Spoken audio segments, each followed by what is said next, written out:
The night of May 23, stretching into the early morning of May 24, 2025, was a harrowing one for the people of Kyiv. Explosions echoed through the city streets, a terrifying soundtrack to an ongoing war. Russian forces launched a significant and coordinated attack. They used a combination of missiles and drones, a now grimly familiar tactic. The darkness was punctuated by the flashes of impacts and the streaks of air defense systems working desperately. The sounds of machine gun fire were also reported by those on the ground.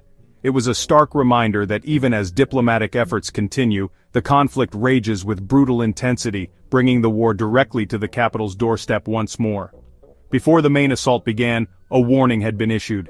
Kyiv's mayor, Vitaly Klitschko, took to public channels. He alerted residents that a large wave of Russian strike drones numbering more than 20 was heading towards the city.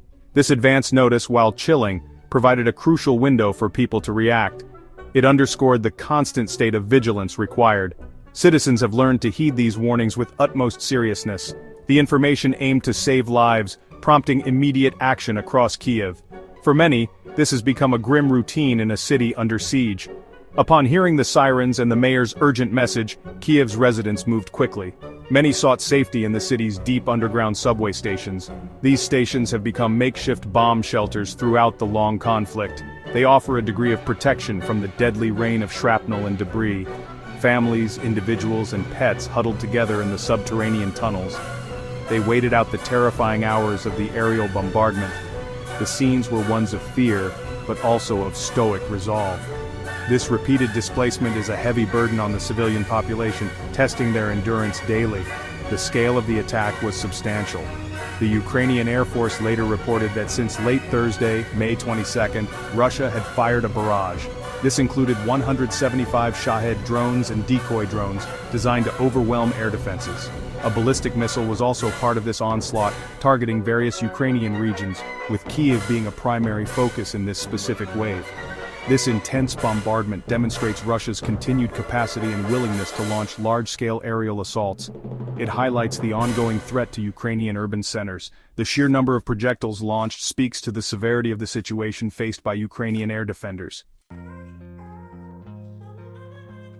The assault on Kyiv, unfortunately, did not pass without casualties.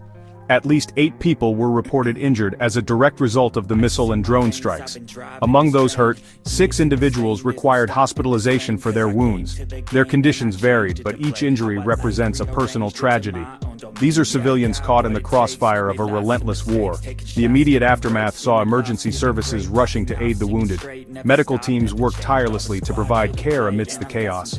The psychological toll on those who witnessed the attacks, even if physically unharmed, is immeasurable. Damage was reported across several districts of the capital. Intercepted missile and drone debris rained down on at least 4 areas of Kyiv. This debris, while a testament to the effectiveness of air defenses, remains incredibly dangerous. In the Solomyansky district, the falling remnants sparked at least 2 fires. These blazes required a swift response from firefighters. They battled the flames to prevent further spread and destruction. Each piece of wreckage tells a story of a projectile neutralized, but also of the potential devastation narrowly averted or tragically realized on the ground below. The Obolon district also suffered significant impacts. Drone debris reportedly fell onto a shopping mall, a civilian structure. Another piece of debris struck a residential building in the same area. Online images quickly circulated, showing plumes of smoke and visible flames emanating from these civilian structures. Such images bring the reality of the war into sharp focus. They illustrate the indiscriminate nature of aerial bombardments. The targeting or collateral damage to civilian infrastructure remains a deeply concerning aspect of this conflict. These are places where people live, work, and shop, now scarred by war. The widespread nature of the debris fall indicates the intensity of the aerial battle that took place over Kyiv. While air defense systems intercepted many threats, the sheer volume meant some wreckage inevitably reached the ground. Each impact site becomes a scene of investigation and cleanup. The city's services are constantly tested, needing to repair infrastructure and support affected residents. The physical scars on the buildings are mirrored by the emotional scars on the community. Kyiv's landscape is being altered, building by building, by these repeated attacks. The resilience is remarkable, but the cost is undeniably high. In a striking juxtaposition, just hours before the bombs fell on Kyiv, a significant diplomatic development had occurred.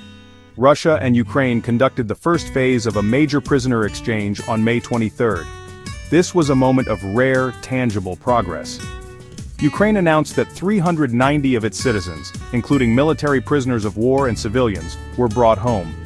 Russia's defense ministry confirmed receiving the same number of their personnel. This exchange took place at the border with Belarus. It was the result of an agreement reached at a meeting in Istanbul the previous week, offering a fragile beacon of hope. Turkish Foreign Minister Hakan Fidan described the prisoner swap as a confidence-building measure. He also indicated plans for future meetings, suggesting a potential pathway for further de-escalation or dialogue. However, the optimism generated by such exchanges is often tempered by the harsh realities on the ground. The attack on Kyiv so soon after this positive step highlights the complex and often contradictory nature of the conflict.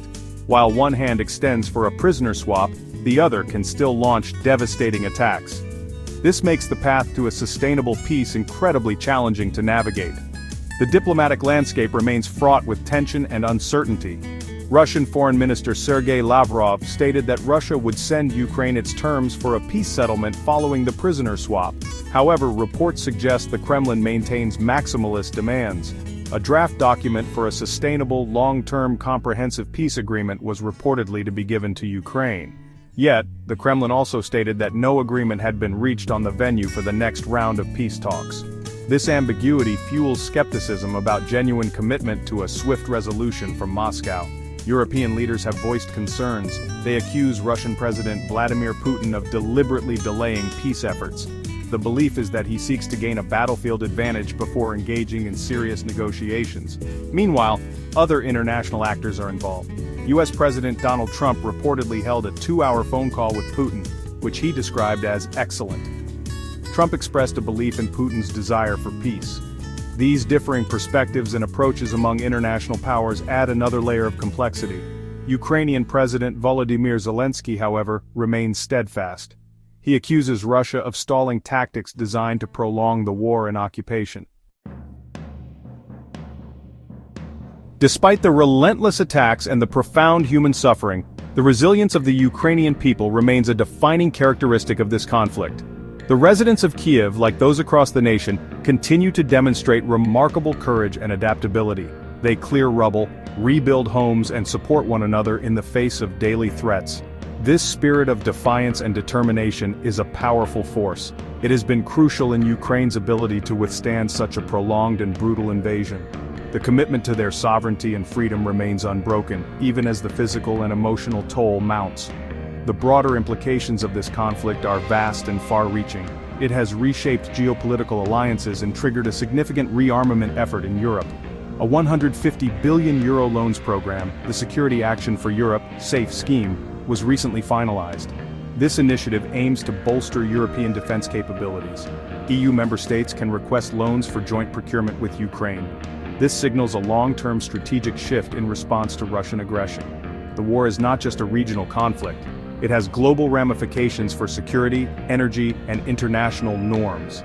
Military strategies are also evolving. Valery Zaluzhny, the former commander-in-chief of Ukraine's armed forces, has advocated for a high-tech war of survival. This approach would focus on minimizing personnel losses and leveraging technology. He emphasized economic efficiency and the expansion of a drone wall, rather than solely aiming to recapture all Russian-occupied territory immediately. This reflects a pragmatic assessment of the challenges ahead. Ukraine continues to adapt its tactics, seeking innovative ways to counter a numerically superior adversary, including targeting facilities deep within Russia, like the Energia battery manufacturing plant in Lipetsk, to disrupt military supplies. The path forward remains uncertain. Peace talks are tentative, and the fighting shows no signs of abating. Battles continue along the extensive front line with significant casualties on both sides. Russia persists with offensive operations, notably a major push near Pokrovsk, targeting crucial supply lines. The international community remains divided on how best to achieve a lasting peace. Yet, through it all, the Ukrainian people's resolve to defend their nation endures. Their fight is a testament to the human spirit's capacity to resist oppression, even in the darkest of times. The siege of Kiev is but one chapter in this ongoing struggle for survival and self-determination.